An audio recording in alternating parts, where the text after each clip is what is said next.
So here's my apartment when I was building the original Raising Cane's, and I wanted it because I could look over and see what was going on if I got a break. Yeah. And all this stuff is either original or it was recreated exactly like it was. I bought it later because we were starting to grow, and I thought it was important to show, hey, this is our first corporate office up here. That's why I had to move the bed in the living room, right? Because everybody needed to work, and I closed the restaurant. I get out there like 5 in the morning, so I had to sleep. And at 7, somebody was coming in here to do payroll or do whatever.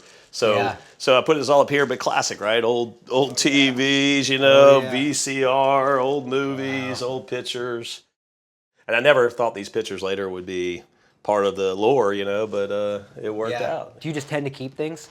Yeah, tend to keep pictures and mementos and stuff, and mementos document everything special. just as a person, or you just kind of like that? Yeah, and I didn't know, but I'm so glad I did. I'm so glad I got track with it because I never thought we'd be telling the story later, right? I thought I'd have one restaurant, so it just means something to me, and now it means something to thousands of restaurant managers and people coming through, you know. It really helps to tell the story. Wow. So bedroom in here, and then we converted the kitchen area into one of our offices, right?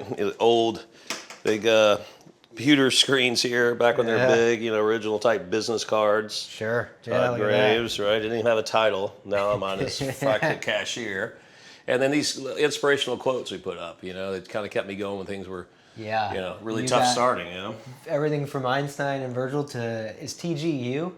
Your own quote up here? So this is a TG original. Nothing ever happens unless someone pursues a vision fanatically. Yeah. Right? That fanaticism is what kept me going and made it happen. Wow. This is original stuff. We drink, you know, Dixie beer, and if you step back to my, which was originally going to be the bedroom, right? Going through, well, it was a good conversion into an office, right? Yeah. So we could have this is, you know, 3 people working on computers, old classic, like I show managers this today, and they're like, "What is this?" I'm like, "A Rolodex. You used to like put names in here. That's how you kept up. You didn't have a cell phone to have numbers in, right?"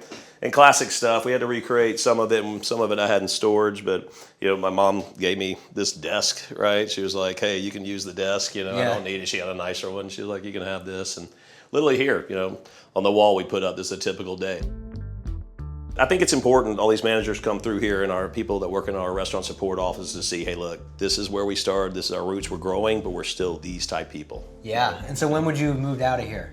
Oh, so I moved out a couple years after opening because I would literally go to bed some nights and I'd wake up in the middle of the night hearing an order and get frantically like be frying chicken in my sleep or like, wait, I'm not taking the drive-through order. You talk about some anxiety when this thing goes. We're open every night till like 3:30 in the morning, right? And so then I moved down the street, a little rental, just to get a little peace when I actually wasn't working. Yeah, sure. History is important to keep in your company, and I really encourage people as they're growing, document it. Keep things that are special because things are going to change and you always have that history.